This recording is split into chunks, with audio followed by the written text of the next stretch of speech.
In today's video, I'm going to be talking about the very long time ago promised topic, which is how to grow within a corporation. So how to progress and how to kind of get your level up and together with the salary and etc. etc. So I'm going to be sharing my tips here based on the experience that I do have. And yeah, let's get going.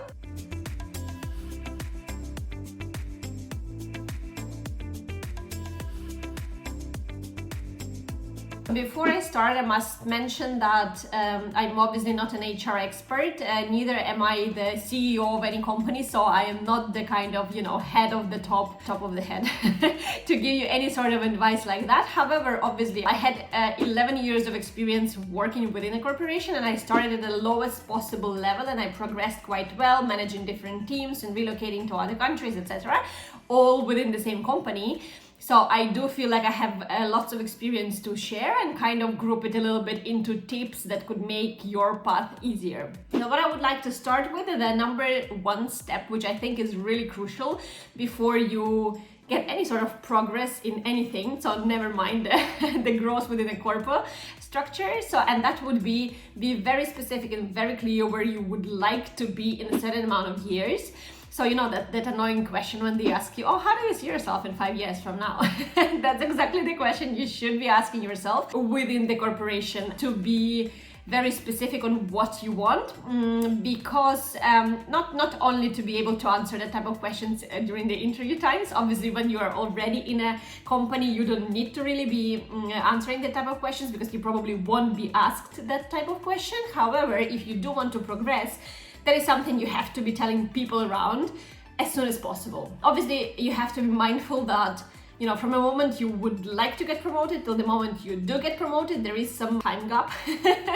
And the more early you start talking about it with your manager, the likely you are to get where you want to be faster versus the opposite of not communicating this at all. And obviously, to be able to share that with your manager or supervisor, etc., you have to know what exactly you're asking, right? So you have to be very clear within your company structure what is the role that you're aiming for long term, and why specifically you think you're the best fit for it, and what are the skills that could definitely support that role and benefit company as a whole. Hello, welcome back to my channel, guys. My name is Yulia. I'm Ukrainian expat living in Amsterdam, and on this channel I'm sharing tips and kind of insights to what expat life in Amsterdam looks like, but also I'm kind of showing my day-to-day bit of living here as well, and trying to share the positive energy that I do have within myself. If you are interested to see more videos like today's and to just get to know more about life in Amsterdam, make sure to hit the subscribe button, and I see you in the next video again. Let's get to today's topic. The number two would be something that I've learned back from my very, very nice mentor I used to have back in my early years of career.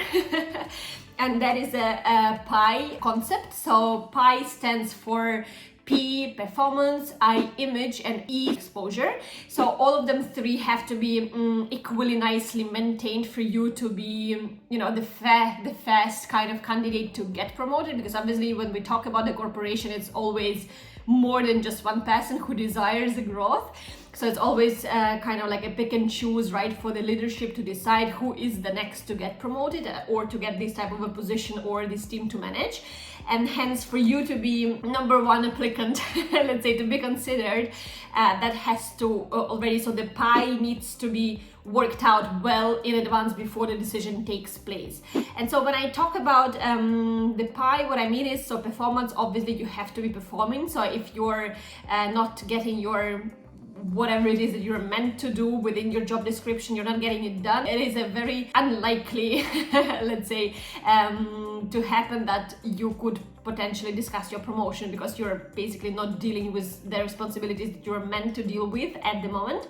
And so the performance is just something which kind of, this is the base for you to even get to that discussion. However, always it is good to have in mind that just a basic type of fulfilling expectations is not really enough. So you would need to kind of go a little bit further and beyond to show that you are really the person to be picked out of hundreds probably there who would like to get the promotion. It's really nice to kind of show some initiative and come up with the solutions which are out of the box type thinking. So perform in a way that others would actually say, oh well, he's really good at what he's doing. So the image would be more of a like how others perceive you. It's not just enough being very good at what you do and very kind of productive and everything like super fast is getting done and organized. However, you're for instance mean and rude to people and you are not really a team player. That usually depends obviously on a job type that you're doing. However, in a corporation they rather would like you to be part of a team, just because obviously there are so many people involved in, in delivering these or that type of project that it is rather not working out well when you're not a team player. And so it is very important how others perceive you. And if you're a leader already and you have a team, it is very crucial how you manage to integrate yourself into being part of the team and also guiding people and leading them. So image is what others think of you as part of that kind of structure that works all together. And it might be very different from what you think of yourself as a skillful professional. So you have to put some effort into building that image too. And then the last bit of that pie comes to exposures, also opinion of others about you. However, others would here be leadership. So the people who are making a decision about your promotion and about you getting your higher salary, better whatever role, or maybe like people to manage. So the people who would be an A, like approver in a pace type of thing. That's it. You see the corpo girl talking. So that is extremely important as well, because obviously unless the leadership knows who you are and what is the specific reason you are the one to be promoted, that is also unlikely to happen, even if you're too good with your peers and you are well delivering your results. So the number 3 point would be something that I would also recommend for sure, and that is actually not always easy to do. However, make sure to get your manager, your supervisor on your side, so to back you up in this desire of the promotion. So he or she needs to be really on board with the fact that you are ready and you are the person to go and to be promoted next, because obviously not at all the meetings where this kind of decision is being made you will be part of. Hence you need someone who is above you to be speaking your voice and kind of on your behalf, protecting exactly the mindset and the thinking that you are having. So it's very important to have your manager and supervisor on board. If that is not the case for whatever reason, it is still possible to get promoted. However, it might prove a little bit more challenging given the fact that the closest person to work with you is not for some reason recommending you to be promoted. So that is kind of a question mark a little bit. At the same time, obviously, having your manager on board does not equal the exposure that I've just talked about in the previous step, because manager is not the only one, and sometimes not at all the one who is making a decision about your promotion, and therefore it is still very important to be exposing yourself as much as possible with the responsibilities, with some sort of stepping forward, etc., to the people who are actually the decision making people out there. So the number 4 was recommended to me at early years of my career, so I'm gonna share it here with you because I felt back then that it did help me actually to overcome whatever boundary that I did have in my head, considering the fact that I was not getting promoted as fast as I thought I should have been. The advice was to already kind of behave and show up and own whatever things like I was already promoted. So to kind of behave to the whole organization with whatever projects that I was doing as I would have already been promoted, meaning, you know, like expanding your own responsibilities to the level that obviously are still within my reach, but a little bit more than I would have done kind of being in my still old position. So what that helped with is that when it came to the promotion and kind of people, obviously there is still a question that is going to be asked to yourself or your manager, whether or not she or he is ready for that type of a extensive responsibility set and to manage people, to manage more complex projects, etc., etc. And if you are already doing that with an excellence, then there is basically no question to answer. That was the case in my case. So when it came to finally discussing my promotion, back then I was already managing things that I was not supposed to, being in the position that I was. And when the leadership realized that I'm already managing things very well, not being yet on that level, there was basically just kind of everyone agreed that yes, she needs to really get promoted. Another one is something that I've done myself as well, and that actually helps without any sort of pie being involved.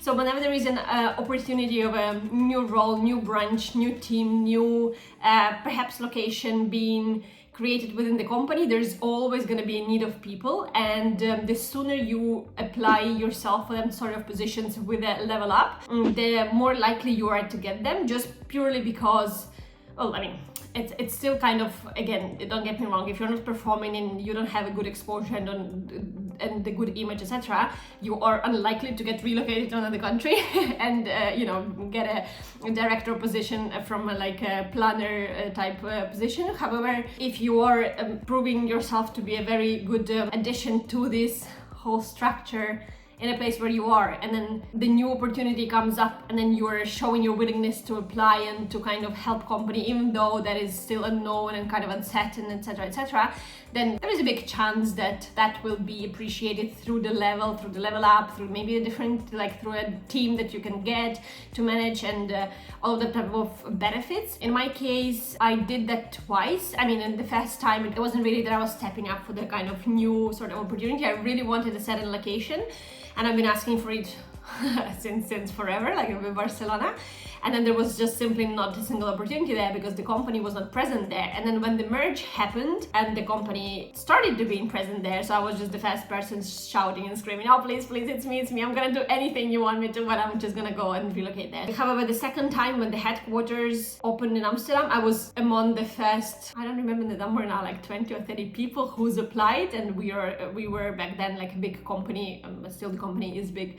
So what I'm saying is, when you relocate and the structures of new teams and offices are not built yet, and kind of everything's a little bit messy yet, it is easier to apply for a position with a bit of a level up and get yourself a promotion, a raise connected to that, just because it's all being set and you're just coming at the right time. The next one would be an advice which kind of doesn't fit the usual set of advice, but I would just say, do not work overtime. Do not make it your way of getting promoted. Obviously, it depends on the way you're trying to build your image and what is kind of the feeling to people that you want to give yourself. Yet, I would say my first feeling when the person tells me that he or she works like 24/7, my first question is like, okay, so you're really not managing it through the work hours, right? So I do not see it as a benefit.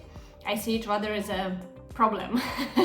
So I, as being as a manager, I would never recommend that type of person for a promotion, just because I don't think that is healthy enough. And if there is no personal life happening, then so today this person is prioritizing company, but tomorrow this person might prioritize something else, and then what happens to the company and kind of the work that this person is supposed to do. And to finalize this video, what I would like to say is that there might be just sometimes the circumstances which do not let you get promoted within the same corporation you're in, and that can become very frustrating for this or that reason.